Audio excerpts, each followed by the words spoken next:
Alhamdulillahi Rabbil Alameen. Allahumma salli ala Muhammadin wa ala alihi wa sahbihi wa sallam. One of the ways that we can test the truthfulness or the veracity of any message or any claim to revelation is by examining the life and the behavior of the person who claims to carry the message. In this case, of course, we're going to look at the life of the Prophet Muhammad. May God's peace and blessings be upon him. And we are going to look at the life of the Prophet Muhammad in an analytical sense, in a rational way. We want to ask ourselves or pose three simple questions, or three variant possibilities. The first possibility is that the Prophet Muhammad, or that any person in fact who claims to be a prophet, who claims to be receiving revelation from God, we can apply these possibilities to that individual. Or in fact any individual who's making a claim about anything. The first possibility is that that individual is a liar. That individual knows that they are not receiving revelation from God, and they purposefully go out to deceive people concerning this issue. Now obviously such a character, such a personality would display various characteristics, and that there are certain things that would necessitate the effectiveness of such a deception. We'll examine those issues just in a minute. The second possibility is that the individual is not a liar. The individual sincerely and truly believes that they are receiving revelation from God, but they are deluded. They are perhaps suffering from some type of psychotic mental condition. Perhaps they are suffering some form of delusion, but the person sincerely and truly believes that they are a messenger from God. They are not lying, they are not deceiving, they actually truly believe it. And such an individual will also display certain characteristics, certain attributes, certain ways of behaving. And the third possibility is, of course, that that individual is telling the truth. That individual actually is indeed receiving revelation from God. What we want to do is apply this analytical approach to the Prophet Muhammad. And we don't have time to examine in depth and in detail the whole life and the character of the Prophet Muhammad. So what we want to do today very briefly is begin by discussing what the opponents of Islam have said in their arguments about the Prophet Muhammad. Now, being opponents of Islam, of course, they are not prepared to accept the third alternative, that Muhammad, may God's peace and blessings be upon him, was a prophet. So they have to find some other explanation. They have to come to some other conclusion as to why Islam is the way it is. How did the information in the Quran come to be the way it is? How do we explain the behavior and the life and the teachings of Prophet Muhammad and the whole of Islam? Since they can't accept that he is a prophet of God, they must find an alternative explanation. Now, one of the oldest polemicists against Islam was a man called John of Damascus. John of Damascus was a monk who wrote some of the first actual written attacks against the Prophet Muhammad. Of course, in the life of Prophet Muhammad, he suffered many attacks and many insults and many abuses by the Quraysh. But this was the first constructed attack against the Prophet Muhammad, and even these writings exist today. And John of Damascus posited the argument that Muhammad had invented Islam. He was a liar. The whole thing was contrived, the whole thing was invented. And in order to explain the information in the Quran, John of Damascus said that the Prophet Muhammad learnt it from a Nestorian priest. A Nestorian priest, the Nestorians are a sect of Christianity.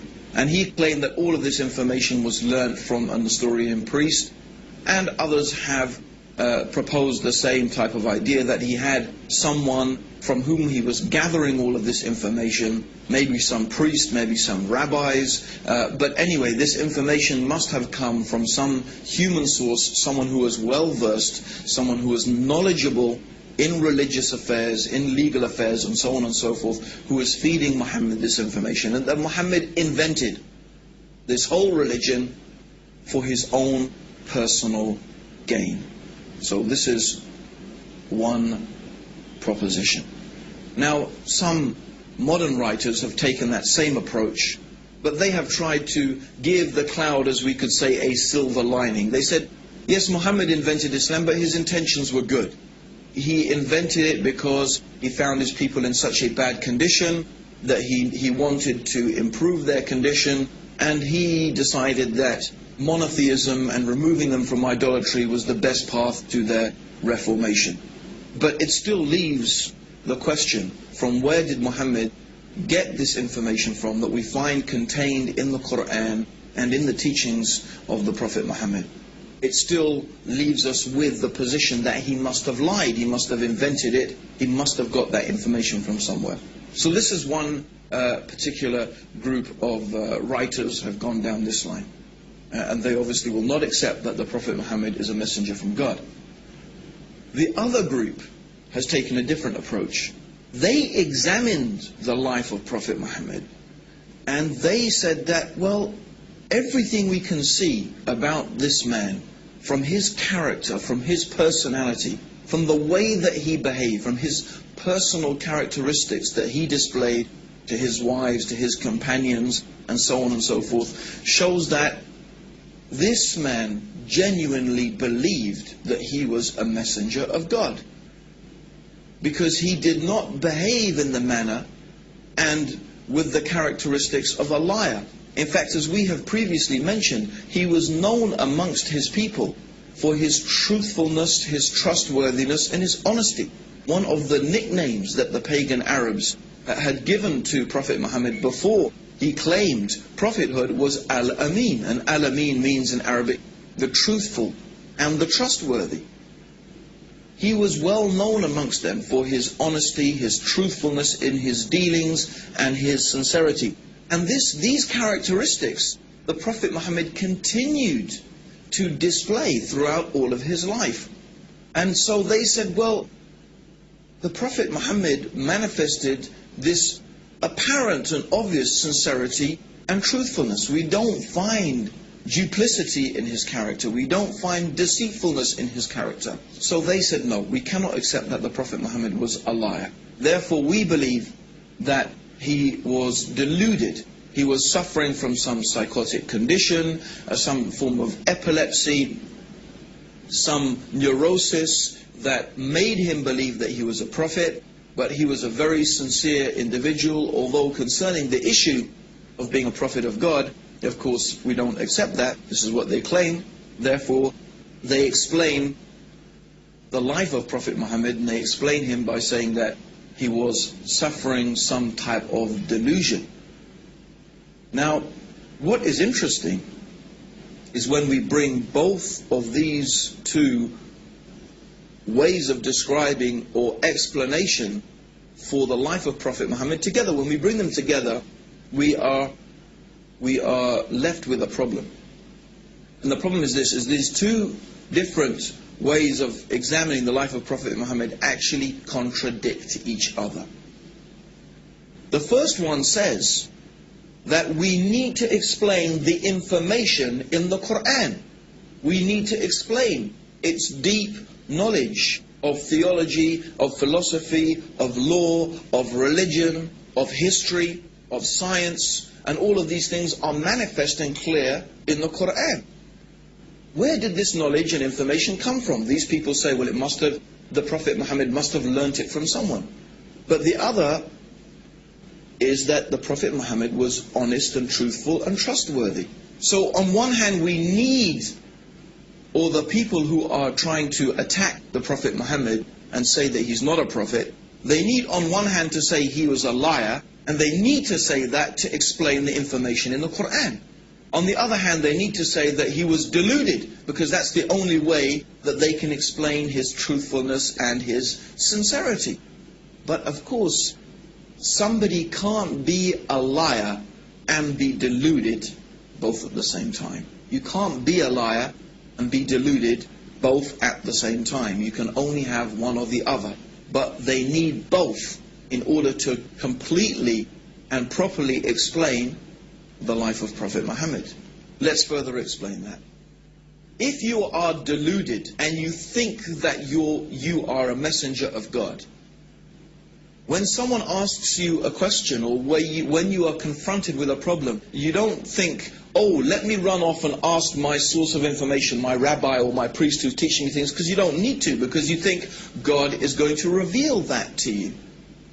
So a deluded person does not go off seeking information from someone or somewhere because that person believes that God is going to reveal that information to them. This is how a person who is deluded into thinking they are receiving revelation behaves. So we see the impossibility of having both things at the same time. Of course, a simple way to reconcile these conflicting opinions is that the information in the Quran concerning theology and philosophy and history and science and so on and so forth is there because this knowledge has come from God.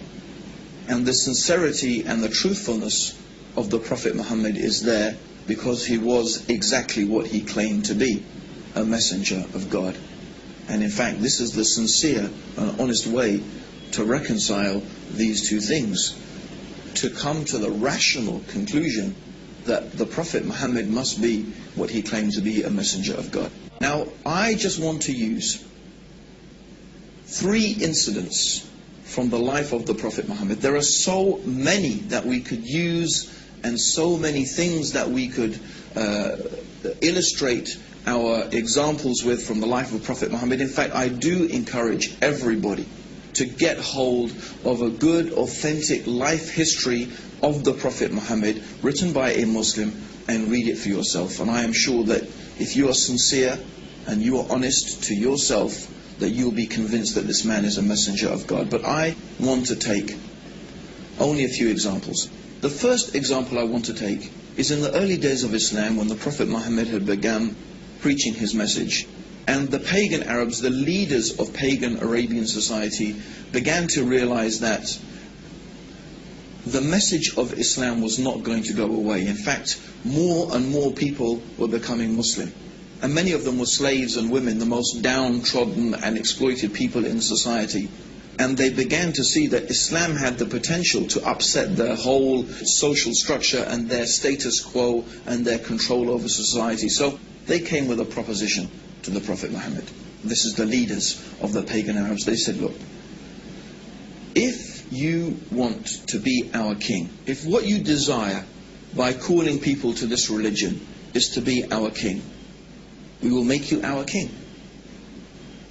If what you desire is money, then we will make you the richest man amongst us.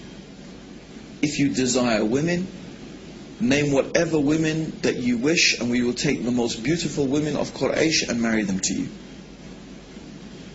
And if you are suffering from some illness or from some disease that you say this spirit comes and talks to you, we will spend any amount of money and do whatever we can until you are cured from this illness.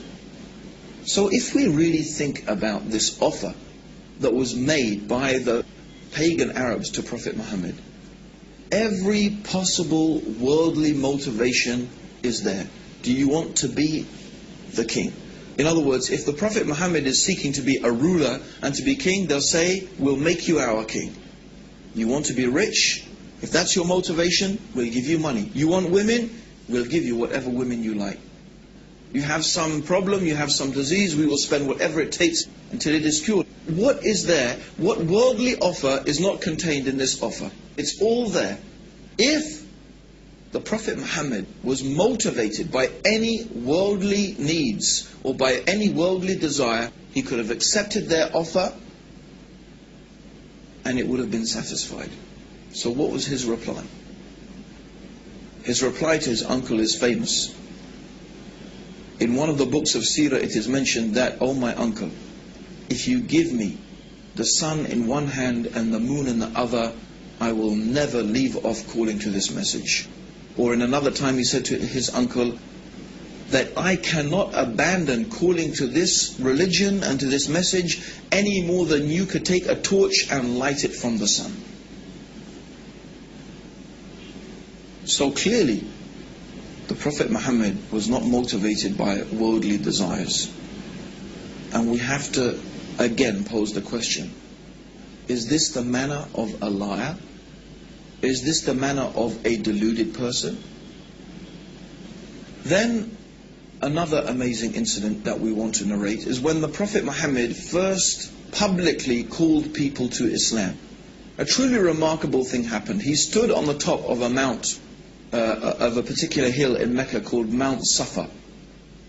And traditionally, this was a place where if Mecca was being attacked, someone would go and stand on the top of this hill and shout a warning to the people that the city was being attacked. So the Prophet Muhammad went to the top of this mountain and started shouting and calling the people.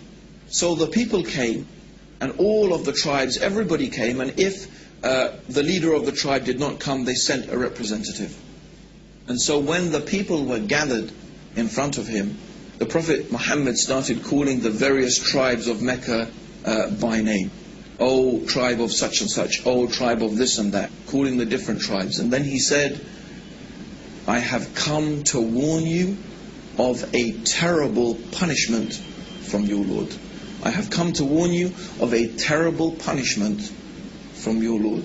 When one of the uncles of Prophet Muhammad heard this, his name was Abu Lahab, he started insulting the Prophet. He started cursing the Prophet Muhammad. "May your face be rubbed in the dust. Is this what you wasted our time for, Muhammad? For this? You wasted our time for this? We could have been earning money in the marketplace and you wasted our time for this?" And this is when some verses of the Quran were revealed. These verses of the Quran are very well there. It's one of the short chapters at the end of the Quran. Tabat yada abi lahabin wa tab. But very briefly, that's not the whole chapter, but what the meaning of this chapter is that this small verse of the Quran is saying that you, Abu Lahab, and your wife, you are going to be in the hellfire because of your persistent disbelief. Now, Abu Lahab was a character that whatever the Prophet Muhammad said, this man would contradict it. In fact, when the Prophet Muhammad used to go and try and teach the people and talk to them about Islam, Abu Lahab would follow behind him, and then he would warn the people and say, "This man is a liar, this man is trying to misguide you, don't listen to him, will you abandon the religion of your ancestors," and so on and so forth. So every time the Prophet was trying to call the people to the beauty of the worship of the one God, to this true religion, this man would contradict him. When all this man, Abu Lahab, ever needed to do to almost demolish Islam was to testify that there is only one God, Allah, and that Muhammad was the messenger. And then he could say, "Well, I am a Muslim now, but what are you going to do with this verse of Quran that says that I'm going to be in the hellfire and that I will die a disbeliever?" But for 10 years, these verses of the Quran and this Abu Lahab existed side by side. But he could never take this testimony of faith. Would a liar behave like that? Would someone who is inventing something begin with such a dangerous challenge? People who are lying and people who are deceivers, they're usually very careful and manipulative in the way in which they deal with things. But these verses of the Quran show the complete honesty and the complete sincerity and the forthrightness of this message of Islam. Believe in Allah and His Messenger, or you will face a terrible punishment from Allah. And when this man Abu Lahab protests and he starts insulting, then these verses come from God to the Prophet Muhammad. You are going to suffer eternally for your disbelief. This is not a very, if you were a conniving person, lying and deceiving, I don't think this is the way that you would think of starting your message, because then the man would say, but actually I was really thinking about becoming Muslim and I wanted to embrace Islam. And you would look really a fool. So we see that, and this is what we mean, is that when you're looking at the life and the teachings of the Prophet Muhammad, you do not find the characteristics of a deceiver and of a liar. Yet when we go and we examine the Quran, we find all this knowledge, all this information, that even some of these things scientists have only begun to discover today. It's truly remarkable. Now there's one final incident I want to mention that is really, again, a very strong and very clear illustration that the Prophet Muhammad must have been a messenger from God. And this is some later time in Medina. The Prophet Muhammad had a son. The son, his name was Ibrahim, and the Prophet Muhammad, of course, may God's peace and blessings be upon him, he longed for a son, and he had this beautiful son. His name was Ibrahim. But when Ibrahim was 6 months old, just 6 months old, this baby died actually in the arms of the Prophet Muhammad. Now, on the very same day which the son, the child of the Prophet Muhammad had died, there was an eclipse of the sun. So imagine that.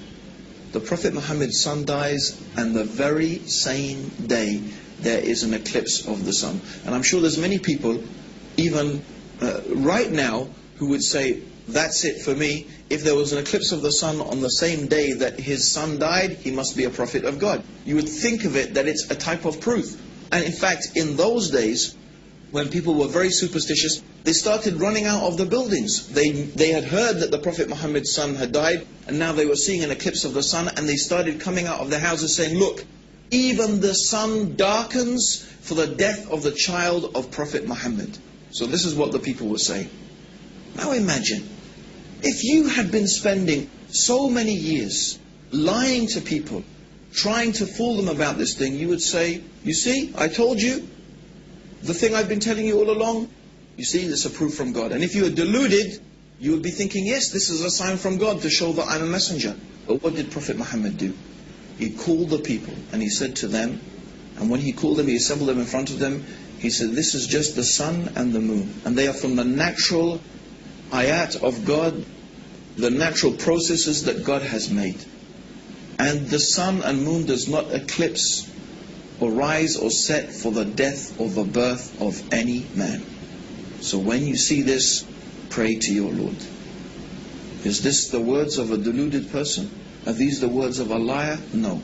These are the words of a man who was exactly and truly what he claimed to be, the last and final messenger of God, who has brought the guidance for the peace and the benefits of all humanity until the day of judgment.